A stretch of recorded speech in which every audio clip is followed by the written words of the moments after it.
गोरक्षनाथाय नमः। सच्चिदानंद स्वरूप भगवान की जय हो। मैं उपस्थित सभी बंधुओं से निवेदन करूंगा कि 5 मिनट का समय मेरे को दें और 5 मिनट के लिए सुने और अपनी गतिविधियों को रोकें, क्योंकि मंच से कोई बोलता और कोई सुने ना, उसका कोई लाभ नहीं। अपना दृष्टिकोण तो ये बोलता है कि आज सभी देवी देवता यहाँ उपस्थित हैं। मेरा दृष्टिकोण भी बोलता है कि आज सभी देवी देवता यहाँ उपस्थित हैं, और जहाँ भगवान गुरु गोरक्षनाथ की चर्चा हो और देवता ना पधारे, ऐसा हो नहीं सकता। मंचस्थ विराजमान समाज के भगवान गुरु गोरक्षनाथ के शेर, ये सब शेर हैं जी, और सामने भी शेर बैठे हैं। समाज के लिए सर्वस्व निछावर करने वाली ये कौम, ये जात इधर बैठी है। मंदिर तो भगवान के आप हजारों बना सकते हैं, लेकिन जिस महत्वपूर्ण विषय पर मैं चर्चा करने वाला हूं उस पर आप सभी ध्यान दें। अगर आप अमेरिका की चर्चा करते हैं, यूरोप की चर्चा करते हैं, ताकतवर व्यक्ति की चर्चा करते हैं, तो उसके आगे गरीब दबता है। आपने ये भी देखा होगा, जिन घरों के अंदर बलि प्रथा होती है, जहाँ पर बलि चढ़ाई जाती है, वहाँ पर भी बकरे की बलि चढ़ाई जाती है, शेर की बलि कोई नहीं चढ़ाता। अर्थात सिद्धांत ये है कि शक्तिवान को सब पूछते हैं, गरीब को सब दबाते हैं। अगर मेरा समाज सर्वस्वरूप से ताकतवर हो जाएगा, सब हमें पूजने वाले हैं।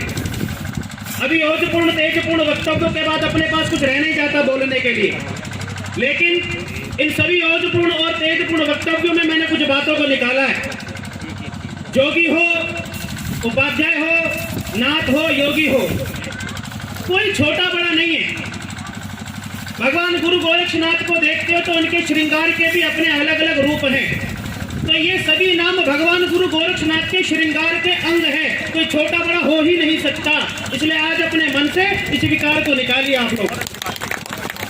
हम भगवान के सभी अंगों को पूछते हैं, लेकिन जो महत्वपूर्ण बात यह है, महत्वपूर्ण बात क्या है हमारे लिए?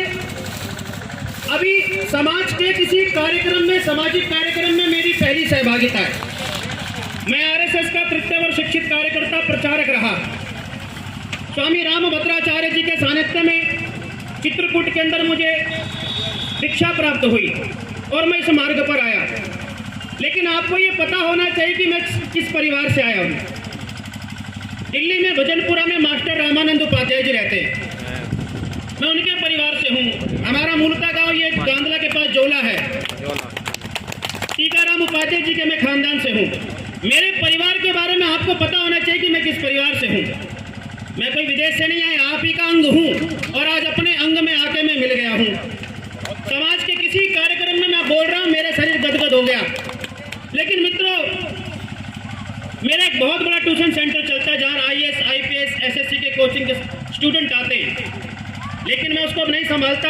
गद्दी गद्दी मिली हुई है। हमें गर्व करना चाहिए कि दिल्ली के अंदर काल भैरव का मंदिर है, दूधिया भैरव मंदिर है, कालका माता का मंदिर, ये अपने परिवार के ही गद्दी है। ये आपको तय करना चाहिए कि भगवान गुरु गोरक्षनाथ ने ये गद्दी हमारे समाज को क्यों दी है, क्योंकि हमारे समाज ने सदैव समाज का संरक्षण करने का काम किया है। हम डरे नहीं है, और जिन्होंने दबाने का काम किया है उनको बचाने का काम हमने किया है।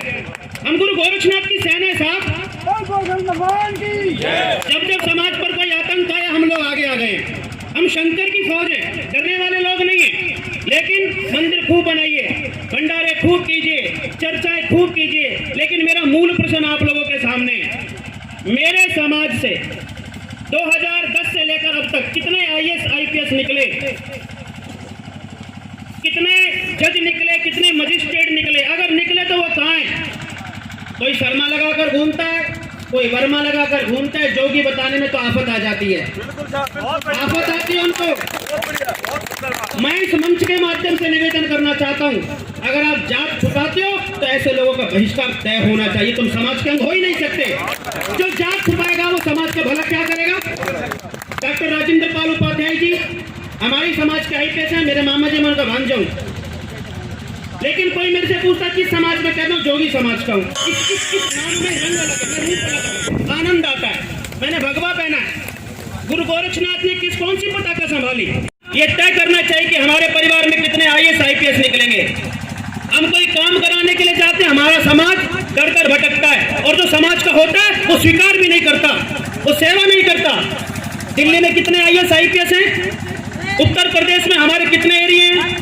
जब उनके पास जाते कोई सेवा नहीं करता। अपने समाज के लोगों को क्यों नहीं लगवाते? हॉस्पिटल में कितने डॉक्टर हैं, कितने CACS हैं, कितने जज हमारे, कितने MBA करे स्टूडेंट हैं, MC करे स्टूडेंट हैं, कितने स्कूल चलते हैं, कितने प्रिंसिपल हैं? सिर्फ खेती करके रह जाओगे क्या? खेती करते रह जाओगे क्या? ये पटवारिता किसी और की हाथ की जागीर नहीं है। हमारे समाज को आगे निकलकर अब इस प्रकार की क्रिएटिविटी करनी पड़ेगी, नहीं तो आपके समाज को दबा दिया जाएगा, आपके समाज को दबा दिया जाएगा। कहीं पर हमारे समाज में तो संतों को क्या दी जाती है जी? जलाया नहीं जाता हमारे समाज में, समाधि दी जाती है। लेकिन अभी मैंने उत्तर प्रदेश में एक जगह देखी जहां पर किसी समाज के लोगों ने हमारे समाज के लोगों को समाधि करने का अधिकार भी नहीं दिया। दूसरा समाज का व्यक्ति अपने समाज को किस दृष्टि से देखता है, मैं बताता हूं आपको। मैंने चर्चा करी में जोगी समाज से, एक व्यक्ति मुझको बोलता है वही जोगी जो मांगा खाया होता है। हमारे समाज की इतनी बड़ी परिभाषा है क्या? कोई हमको मांगा खाया बोलेगा क्या? वो पद्धतियां कोई और थी, चली गई, वो समाज बदल गया। लेकिन अब कौन सा मांगा खाया समाज है? ये कब होता है? जब आप अपने बच्चों को शिक्षा नहीं देते। खेती से थोड़ा बाहर निकालिए, खेती से थोड़ा बाहर निकालिए। तेजपाल जी बैठे, समाज के कोहिनूर हैं, समाज के लिए किसी भी प्रकार की सहायता के लिए सदैव तैयार रहते हैं। एक कोई इंस्टीट्यूशन होना चाहिए राजकुमार जी, कोई संस्थान होनी चाहिए जहां अपने समाज के लोगों को IAS IPS की तैयारी करवाई जाए। मेरे को वाल्मीकि समाज, खटीक समाज, जाटव समाज के लोग बुलाते हैं कि महाराज उद्घाटन करना है। किस चीज का करना है? ये हमने संस्थान बनाया है। किसके लिए बनाया है? जाटव समाज के बालक यहाँ पर UPSC की कोचिंग लेंगे, SSC की कोचिंग लेंगे। हमारे समाज के संस्थान कहाँ चले गए? हम राजनीति में मरते हैं। और बुरा ना मानिएगा, संत हूं, खुलकर बात बोलने का अधिकार है। चर्चा पीछे करेगा आप लोग मेरे, और खूब अधिकार है आपको। ये तो ऐसा है मंच पर बड़ी बड़ी बातें कर रहा है। इसको मंच पर बिठा लिया, उसको तो नहीं बिठाया, इसको कोई बिठा लिया, उसको को नहीं बिठाया, इसी में मर गए हम। अरे जिसको भी मंच पर बिठाया है समाज का कोई नूरी तो बिठाया है। जब आप मन से स्वीकार नहीं करोगे तो समाज को आगे कैसे बढ़ाओगे? मैं गलत बात बोल रहा हूँ क्या? देखिए मेरी विनती है, पहली बार समाज के कार्यक्रम में आया हूँ, आगे भी आप बुलाएंगे तो मैं जरूर आऊंगा। लेकिन ये तय करना पड़ेगा 5 साल में हमारे समाज के 12 IAS IPS होंगे जो दिल्ली में सर्विस कर रहे हैं, उत्तर प्रदेश में सर्विस कर रहे होंगे। आप जो गुरु गोरक्षनाथ पीठ बोलते हैं ना, गोरखपुर में जहाँ पर योगी आदित्यनाथ जी बैठे हैं, पीठ तो गुरु गोरक्षनाथ की है लेकिन बैठते ठाकुर है। बहुत तगड़ी बात बोल दी ना मैंने, यह मुझे नहीं बोलनी चाहिए।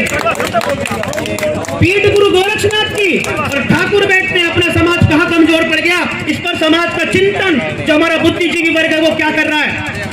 हमारे समाज में एक विशेषता तो नहीं बोलता, कुरीति बोलता हूँ, हमारे नौजवानों को पीने की आदत पड़ गई है। गलत बोल रहा हूँ जी? और शादी ब्याह में हमारे नौजवान पीने में मस्त रहते हैं। ये सबसे बड़ा अपराध है। कहते थे गुरु गोरक्षनाथ के दीक्षा ले रखी है, साबर मंत्रों का जाप करते हैं, लेकिन पीते हैं।